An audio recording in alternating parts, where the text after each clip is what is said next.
In this video, we'll be talking about neurological disorders research and multiple sclerosis. I'm Jen DeTracy from Women Thriving with MS, and this is a series called Leading Change, featuring inspiring people who share their insights, expertise on how to manage multiple sclerosis and improve health and well-being from the inside out. Be sure, if you're new, to click the subscribe button below, and you'll also see links pertaining to this interview. Now, I'm really excited today to introduce Crystal Phillips. Crystal is a former national level speed skater, founder of Branch Out Neurological Foundation, and has recently joined Thin Air Labs. Crystal was named one of 18 Canadian change makers by CBC Canada to celebrate Canada's 150th anniversary.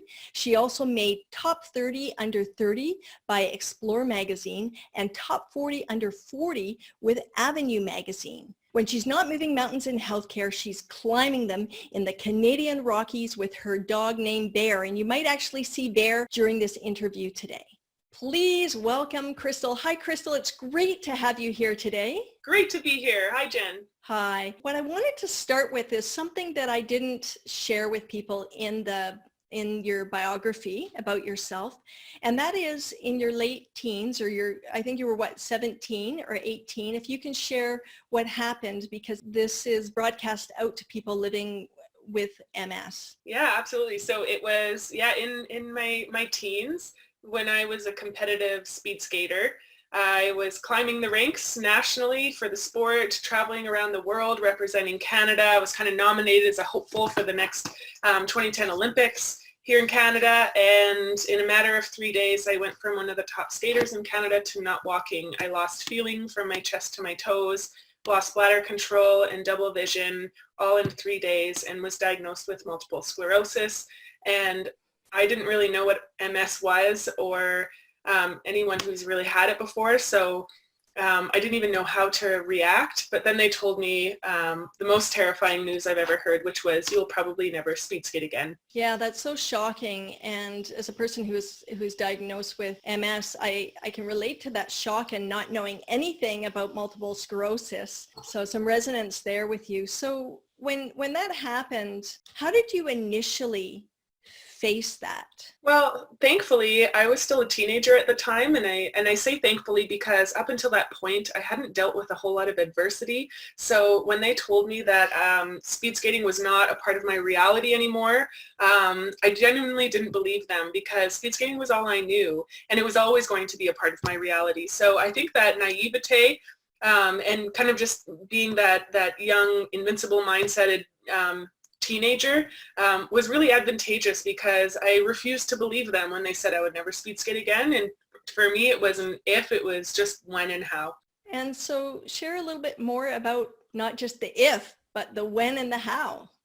Yeah, so I thankfully, I had access to some of the top chiros, physios, sports psychologists when I was on the speed skating team. And so I got to utilize a lot of those resources. I had a really supportive family and group of friends, and so I had a team behind me to help me relearn how to walk, relearn how to bike, and eventually, although I joke that I look like a baby giraffe on ice a bit, I was able to speed skate again. And about 4 months after I was able to walk again, I raced my first competition. And as you can imagine, the speed skating community is pretty small and therefore closely knitted.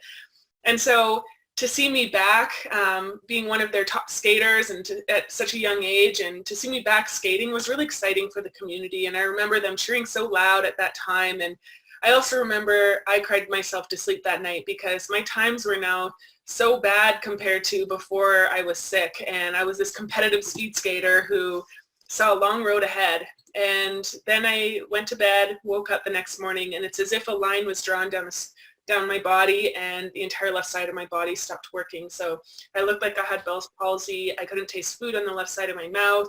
I couldn't move my left arm or my left leg. And that's when it really hit me, like, wow, this is real. You aren't an invincible teenager. You have multiple sclerosis.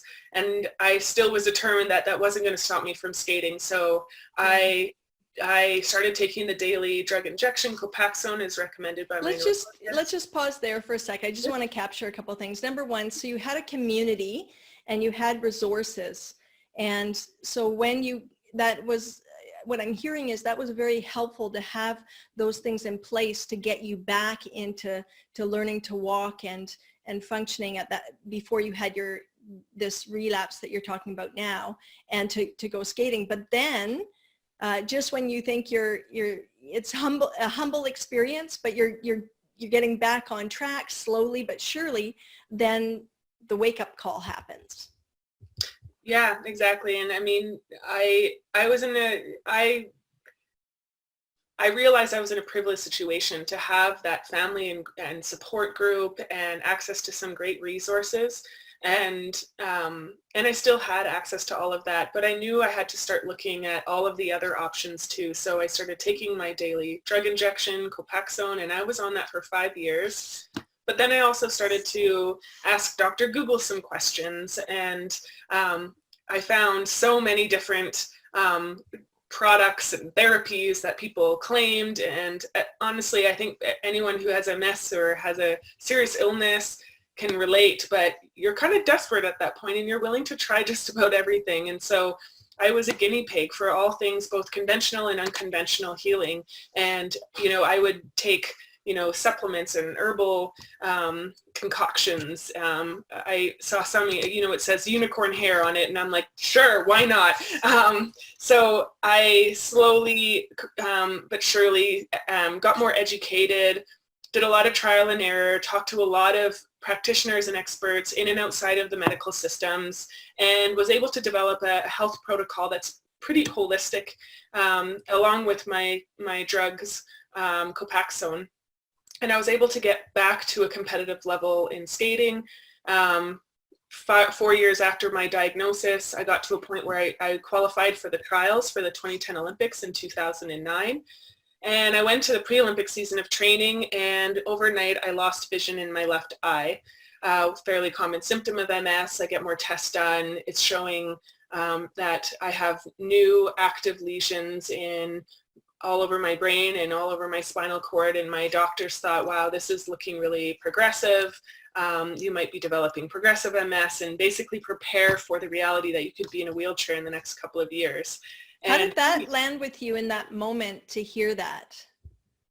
To be honest, it kind of, it motivated me to stay really strong about how I felt and what I believed, because I knew and had done a lot of research, and at this point I've had the disease for half a decade.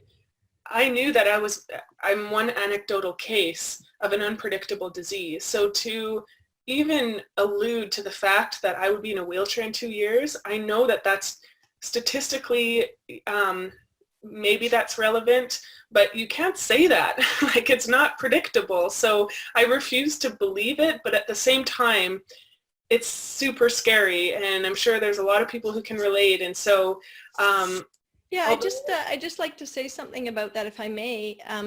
Is absolutely, like, I remember when I was diagnosed, and that was, someone had this image of me in a wheelchair at the early stages, and that's what terrified me, was that, and it also motivated me. And I'm curious if maybe hearing these things actually was a driver for you you're already very driven as it is, obviously being an athlete and being very goal oriented, to really surpass, be the champion, right? Champion of recovery. Yeah. I mean, it's all such a blur. Going back into that moment is quite hard. I mean, it's emotional. You're full of anxiety, frustration, anger, sadness. I experienced all of that. But once I would give myself a few days, I think I they recommended a much more aggressive drug treatment plan at that point, started listing the side effects. The side effects honestly sounded worse than the disease itself. And so I thought, you know what, if I've got nothing to lose and I'm going to eventually be in a wheelchair in the next few years, I'm never going to know whether it's this new drug or the old drug or some of the less conventional approaches that have gotten me back to a competitive level in speed skating, despite being told or predicted that I would never speed skate again. So that's what gave me confidence to go off of my drugs completely and treat my disease more holistically. So I went off my drugs, scared my loved ones, because that was against the recommendation by my neurologist. But I was quite confident at this point that I needed to do something, and I need to be more aggressive with it. So I raised money for myself. I seeked private health. I went on an expensive and just more intense protocol, a balance between healthy thinking, healthy eating, and healthy moving. And I can speak about all of those areas in detail. But long story short, the next 8 months, or 8 months later, I got a few spots off the Olympic team, and 10 years later is now. And not only have I not had a relapse since, but very, very minor symptoms that have come and gone. Maybe I've had 1 to 2 a year that never last longer than 3 days. So for example, half my tongue went tingly for a couple days. And so that could be MS, it could be something else, but that's about as severe as my MS has gotten since going off of my drugs and treating it more holistically in an aggressive, maybe more thoughtful way. Thank you for saying that, and I'll come back to a couple things. So I just want to touch base on what you're saying around the fear of others, because I think that can be, we can be surrounded by loved ones that want us to take a certain path because of their own fears, and sometimes that can feel like a lot of pressure, and it takes, I think, strength to just make that decision on one's own and say, I'm in control of my life and I need to make the best decisions for myself. And I've been on that path, and that's part of what I'm hearing from you as well. Yeah, absolutely. And I mean, really, it's in sport, you adopt a mentality. In fact, it's not your own genius. You are given basically a silver platter with all of these great resources. And in order to achieve optimal performance in sport, you build a team of expertise around you. So that same concept was applied to my health, and I had that mentality just naturally because of sport. So it translated really well, and that's really what armed me with the confidence to trust my decision, because my decision really is a combination of many expertise and experiences that I've had over the previous 4 years. And it was just a matter of my viewpoint at that time was, well, based on those 4 years, learning from all of those different experts in and outside of the healthcare systems, I think this is the best way forward. So in short, it sounds like it was just like a decision of courage, but it was quite calculated at the same time. Absolutely. So before we move on to talk about the Branch Out Foundation, if you could share with the viewers today, just a couple of, you've talked about motion, eating, and mindset, not in that order, but you've talked about those 3 things.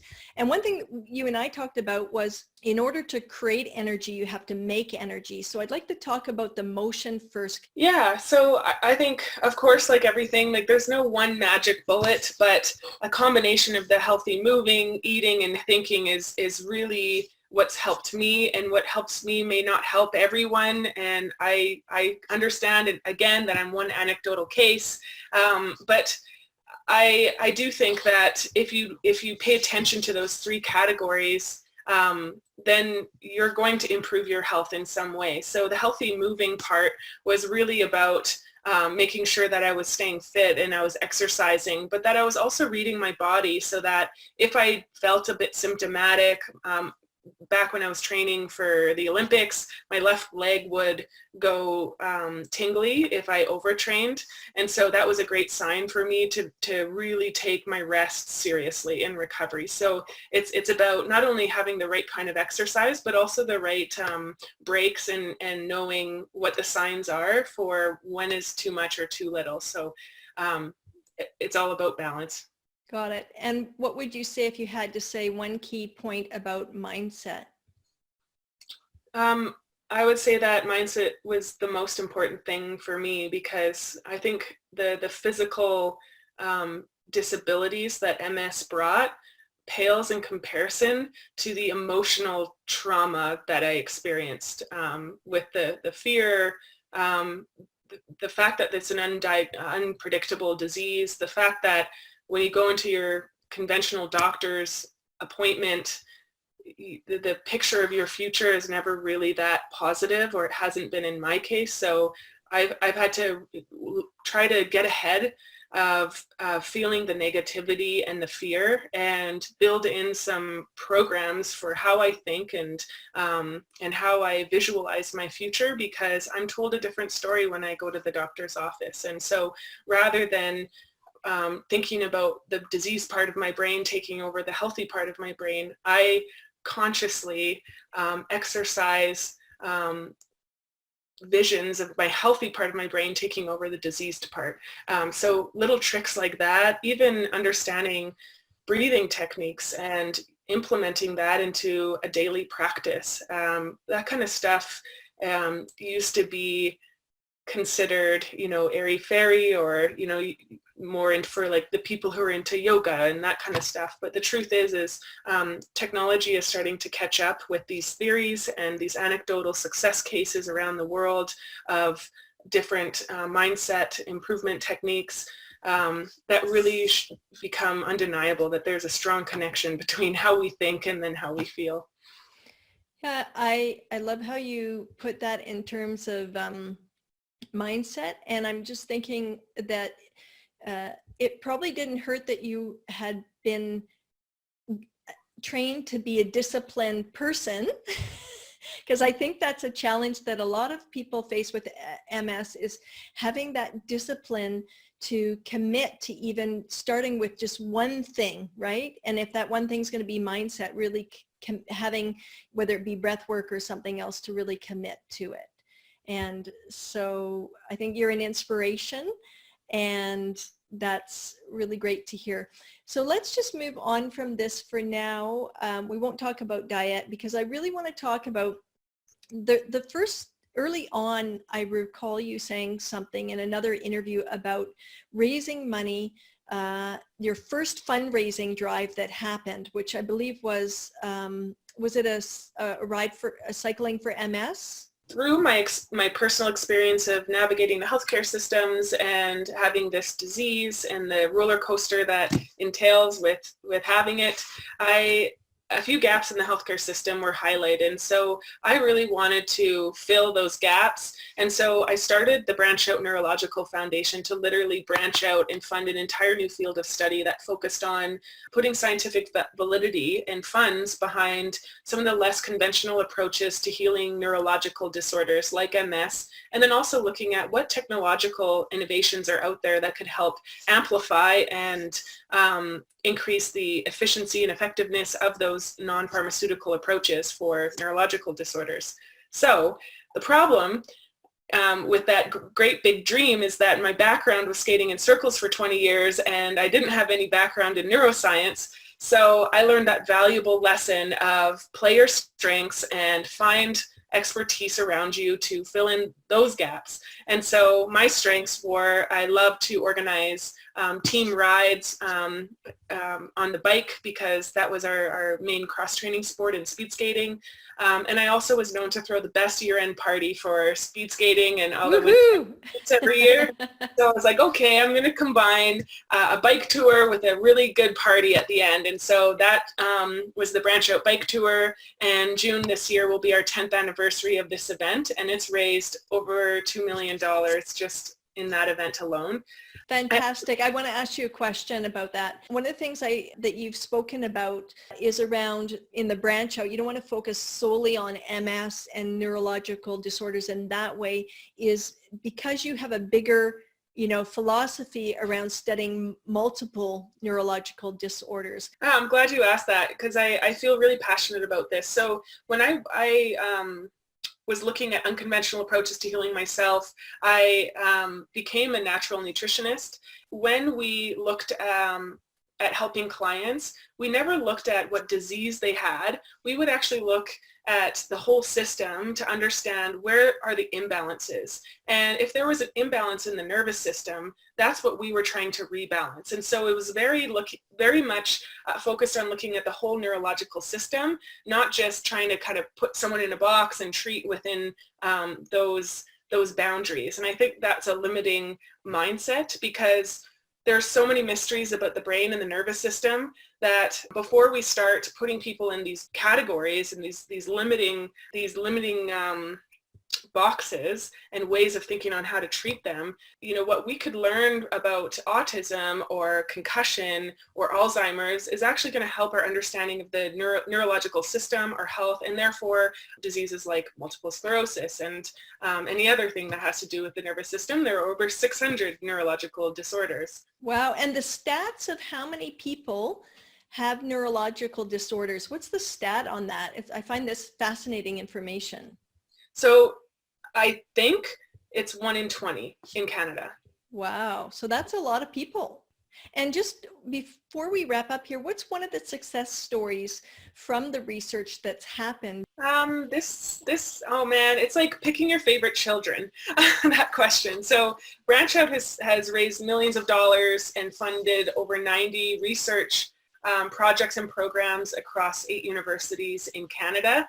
And what's interesting is now that I'm on the board for Branch Out and no longer the executive director, I'm working for a company that's looking at how do we get that research out of the lab and into the hands of patients. So one example that I'm working with in my new job, but that Branch Out helped fund 6 years ago, is called Ambulosono.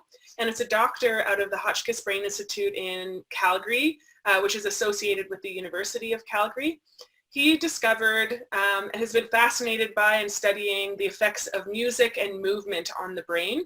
He started looking at the population of Parkinson's patients, and long story short, he developed a technology that uses music and movement to motivate the brain to change itself to stop the freezing effect that Parkinson's patients often progress to.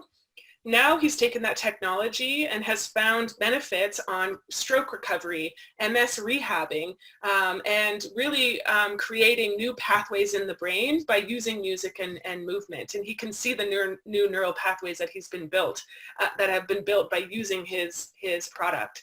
And now they're at a stage where they can commercialize this product so that more people can be affected by it outside of the research lab. So my new job at Thin Air Labs is looking at these companies that can make great impact in the world within the health field and figure out how do we support them, whether it's financial investment, introducing them to various people in the network, and or putting some design thinking behind their products so that it's successful. Wow, so many possibilities. So Crystal, if people want to connect with you or follow you and find out what's happening, what's the best way to reach out to you? The best way would be to follow. I often give updates on my Twitter and Instagram just on my journey with health and now investing in health. So my handle is Crystal Patches, and that's on both Instagram and Twitter. Fantastic. Well, thank you so much for being here today. I really appreciate it. Your insights are phenomenal, and it sounds like there's so much happening in terms of research and so many possibilities. It gives us all so much hope. So thanks again. Thank you so much. And for everyone out there who has MS or is affected by this disease, know that you have teammates out there, and find them and work with them and focus on what your brain can do, not what it can't do. Focus on what you can eat, not what you can eat. That makes the biggest difference. Remember to subscribe so you know what other interviews are coming down the pipes. Like, share, and write your comments below. Thanks so much, and we'll see you again soon.